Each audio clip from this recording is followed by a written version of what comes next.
Hey, True Believers, Englentine here with another batch of reviews. We've got the DC obviously being the Joker's Killer Smile, Book 1. We've got Marvel. I'm revisiting Friendly Neighborhood Spider-Man. Haven't read it in a long time, trying to catch up. And for Independence, we've got John Carpenter's Tales of Science Fiction, Surviving a Nuclear Attack. So, kick back, relax, and here we go. As always, we start off with a cover here for Joker Killer Smile, Book 1, and it's just boring. It really is. There's no color that really stands out. I guess they want the red and the purple too, but I think it's ultimately a fail. The green takes over, and the whole dot thing, I don't know. I can't believe anybody looked at that and went, wow, that's going to draw people's eye. That being said, the cover is very representative of what we're going to find in the book. So this is kind of like the whole issue of Watchmen where Rorschach is talking to a psychiatrist. In this case, we have the Joker talking to a psychiatrist. It opens pretty interesting where he's talking about, well, I'm an artist, or am I an entertainer, and I really just want to bring joy and laughter and happiness to people.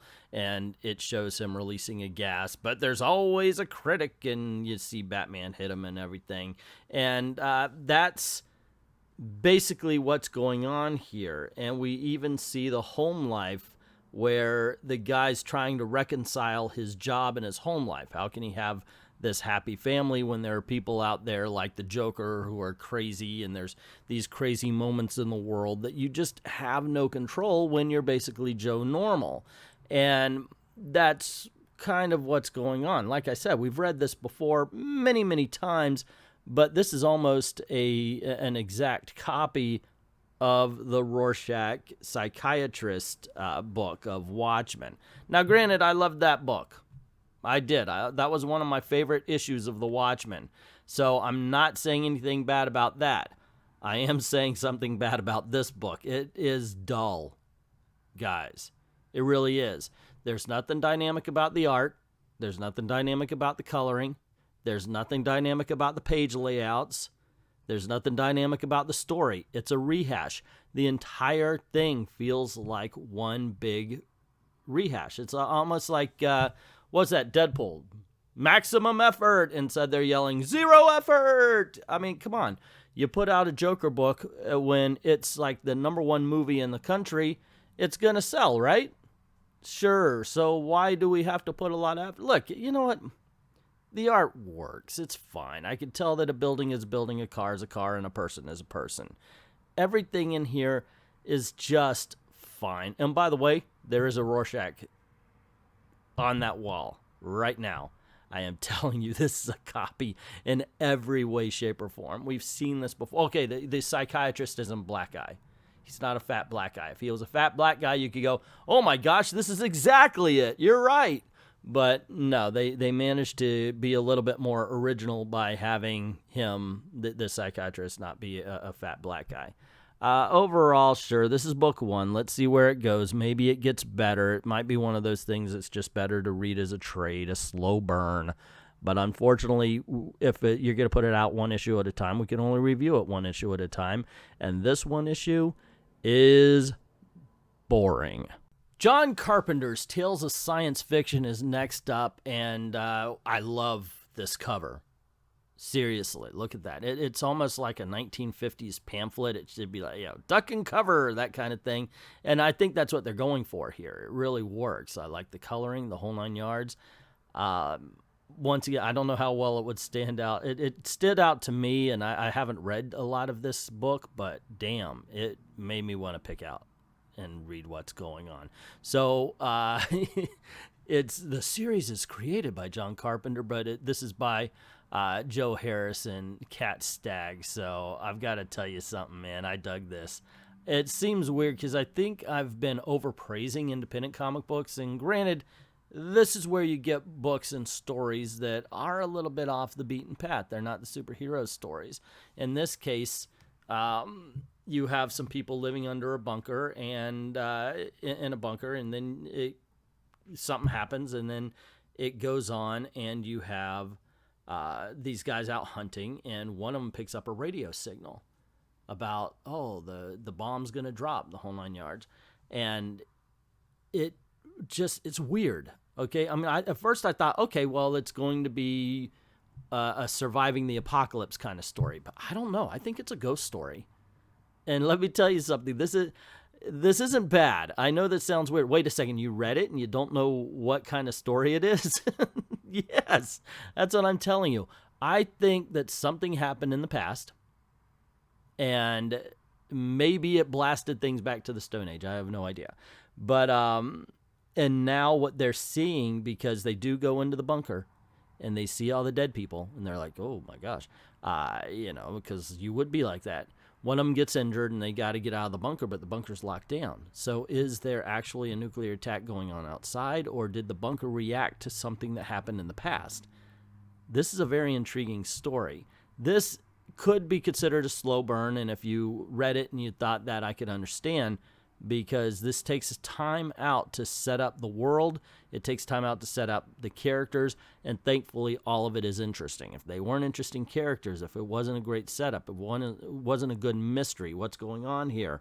What are we actually reading? Is it the kind of story I thought it was going to be, or is it turning off and subverting expectations, as they say, but actually doing it in a good way?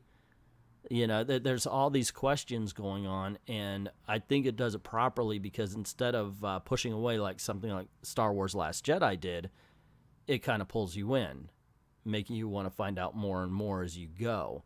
And yeah, so good recommendation here. And finally is Friendly Neighborhood Spider-Man number 10. I haven't read the Friendly... I'm so far behind on my comics. I just figured, you know, let's pick up a random issue, because I've got 2 number 1s here. Let's just pick up a random issue, see where we stand. And when I started reading, I was like, oh yeah, I remember this story. I was liking it.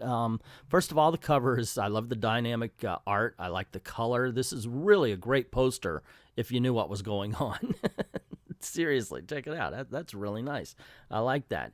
And then it cuts to the story where I was like, oh, I remember now. Yeah, Prowler, the old lady. They're trying to get into this building here, and they've had a hard time. So we see Spider-Man go up to Tony Stark, and he's like, I need a favor. And so Tony puts on the Iron Man suit, and he's like, yeah, I kind of need Tony Stark more. We do get one bit that I really hate, where Tony Stark's like, you need money, but you're a genius.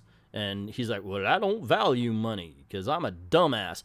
Seriously, I don't know what he was trying to say, what the message was supposed to be, but it ended up being Spider-Man's stupid when it comes to money. And I can understand somebody's maybe smart in one way and not smart the other way.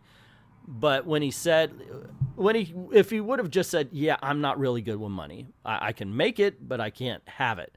You know, that's fine. Some people just can't handle economics. I would have taken that, but this just made Spider-Man really seem stupid. And it seems weird that I'm focusing on this one part, but it really did affect, I'm just like, come on, seriously, what are you trying to say? The rest of it is a great adventure story. I like this old woman character. I like the Prowler here. And I really love the ending, because it wasn't the superheroics to save the day. It was the fact that, yeah, there are laws. It's more than just the fighting back and forth. There are laws in the country, and they played off of the laws, and that's really cool, because a lot of times it's just like, let's get in the middle of the street, fight, cause all sorts of damage, and then we'll walk away.